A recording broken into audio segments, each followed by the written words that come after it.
Hello and welcome to Bahrain Now, your source of local initiatives, happenings, talents, and trends. I'm your host, Khalid Hidris, here to walk you through our exciting lineup of segments and personalities from around the Kingdom of Bahrain. So stay tuned, we'll be right back.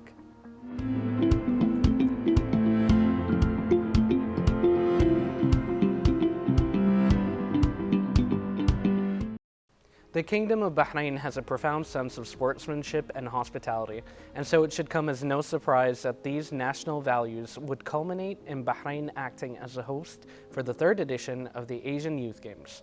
Under the patronage of His Majesty King Hamad bin Isa Al Khalifa, the Bahrain Asian Youth Games 2025 will unite athletes from 45 countries to compete in a plethora of sports and competitions, with a total of 4,000 expected participants.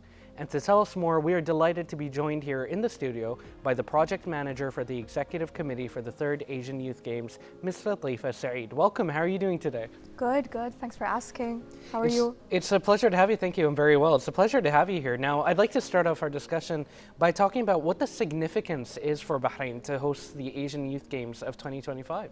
Honestly, it's a very proud and powerful moment for Bahrain, because what we're doing is not just, let's say, sports events. It's more than that. It's a reflection of Bahrain, how they do with unity, with diversity, with excellence. I can confidently say that we are ready to show the world what Bahrain is capable of and what Bahrain has. Absolutely, and I think it's very encouraging to hear you say that, especially in the lead up to the event. And I absolutely agree with the sentiment that Bahrain is more than capable, yes, and a very appropriate venue for this event.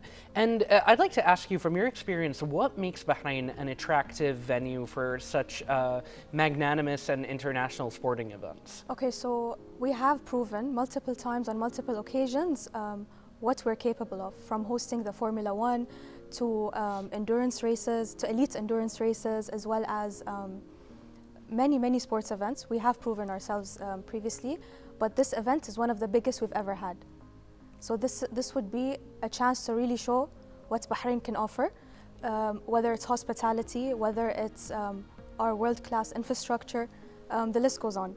Wonderfully said, and I have no doubt that Bahrain will come out having hosted this event in a way that will be unforgettable for spectators and participants alike.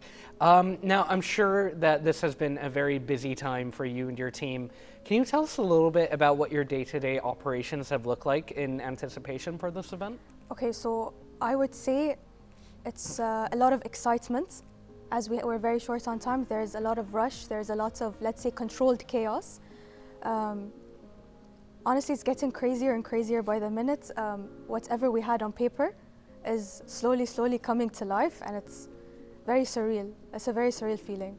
And I imagine quite rewarding as well, would you say? Very rewarding, yes. And I'm sure as rewarding as the experience has been, it's not without its challenges. I think that comes with the territory of being involved with something this huge. Could you give us any examples of some challenges you faced and how you overcame them? Yes, so the main and biggest challenge, without any second thought, is time. What should have been 4 years is just 1 year of planning. So that was our main and biggest challenge in the beginning. This is where the chaos started. But because of the time limits, I feel like that became a strength to us in a way where we learned to be adaptable, we learned to be flexible, we learned to think quicker, to get deeper. And so honestly, I would say our challenge is actually our biggest strength at the moment. Absolutely, and I think that if you can come out on top, especially after having the time constraints that you and the team have had, and to put all of this together, I think that there's very little you can there's very little that will stop you after that. Yes. And you mentioned earlier that it's such a significant feeling to see all these discussions kind of come off paper and actualize. Yeah. So at this point, at this stage leading up to the Bahrain Asian Youth Games, how does it make you feel to see all of these discussions and concepts kind of leap off the page?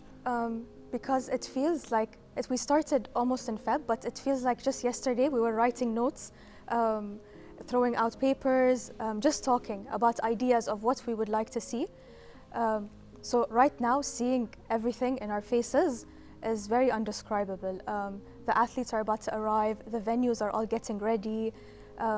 It's a very, very unexplainable feeling, honestly. It feels very surreal.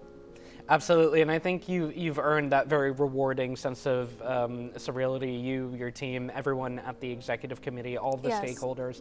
I mean, I can imagine that at this stage, the anticipation and the build-up has really got everyone even more riled up to do the best that they can in Yes, order to make exactly. this Yeah. a great event. And now, what do you think? How do you think that Bahrain will benefit from hosting the Bahrain Asian Youth Games, both on a local scale and on an international scale? Okay, so locally, I feel like it's very beneficial to all our stakeholders. So let's say the volunteers that are joining us, the young athletes that are seeing a glimpse of what could be to compete on a international scale or a national scale. All the businesses that have benefited by either sponsoring, partnering, or just joining us in any way possible. And then let's talk internationally. It's a great opportunity for Bahrain to show itself how capable it is of hosting large-scale events, whether it's sporting or other. So it's a great opportunity for investors, for just generally Bahrain's future shows that we're very capable. Absolutely, and like you said, this is a great opportunity for everyone from aspiring athletes, investors, all of the stakeholders, and I imagine actually for you as well as an individual. So I'd like to talk a little bit more about that. What does this experience mean for you personally to be the project manager at the executive committee for the Asian Youth Games of 2025? Honestly, it changed a lot. So in the beginning, to me, it was a job. I got offered a job. This you're supposed to do. I'm like, okay. Maybe less than a month has passed and I don't feel like I'm working in an event at all at the moment. It feels like just building a legacy, and it's one of the most exciting things anyone can go through. I really like that you mentioned it's not really a job to you, you're kind of building a legacy, and I think especially recently there's a lot more emphasis, I believe, in the Kingdom of Bahrain about for athleticism. Yes. And there have been numerous events, for example, like the ISF last year, that really showcase the importance of sportsmanship in the Kingdom of Bahrain. We see it from all levels, from the government, from our leadership, up until events such as these. And I think it really showcases that Bahrain is committed to building a well-rounded and very tight-knit community, and it always makes me proud as a Bahraini to see that. I imagine it's the same for you. As an athlete also, this is something is very surreal to see, how strong Bahrain is coming in terms of sports or sportsmanship or sports event, just generally for athletes. Every event we're doing is a great opportunity, and I feel like this one, the Asian Youth Games, will really put us on top. Very well said. And now that you've said that you're an athlete as well, that makes sense as well as to why you're so passionate about this.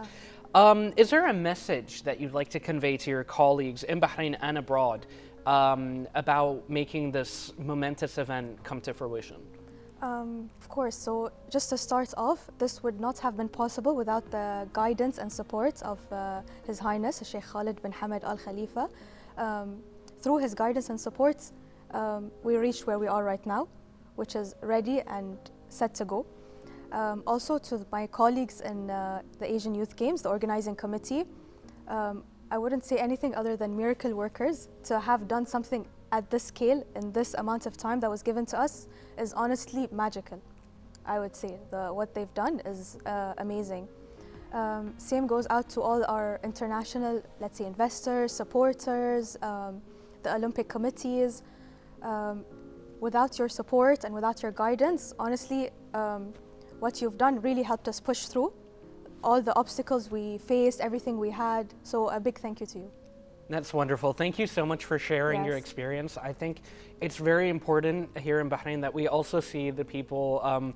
We're already having some colleagues of yours as well from the executive committee, and it's really nice to put faces to the names and see and discuss all of the hard work that goes into making this possible. So a huge thank you to the committee and a huge thank you to the leadership of the Kingdom of Bahrain for making this possible and for giving opportunities for Bahrainis to shine. Thank you so much for joining us. Thank you so much. Ladies and gentlemen, stay tuned. We have more coming up here on Bahrain Now.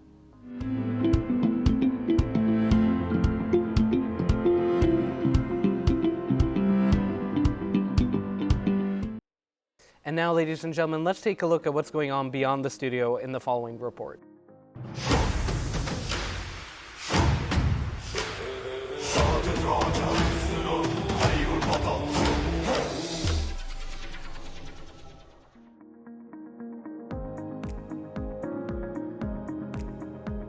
Amid intense preparations, the Kingdom of Bahrain is exerting its final efforts to ensure the success of hosting the 3rd Asian Youth Games, with sports facilities, youth villages and training centres ensuring that each venue is ready for the start of competitions. Technical and logistical support teams are working to implement approved operational plans and review all field details to ensure that everything runs smoothly on opening day. The organising committees are closely monitoring all stages of implementation, from the preparation of stadiums and training venues to transportation and accommodation programs to accreditation, media and international broadcasting systems. Work is being carried out in full coordination among various government agencies and supporting institutions, reflecting Bahrain's readiness to host the largest sporting event on the Asian continent. With the opening date approaching, the organisers confirmed that all fieldwork is proceeding according to schedule, with continuous monitoring to ensure the highest standards of organisation and hospitality, cementing Bahrain's position as a sporting destination capable of delivering an exceptional Asian experience.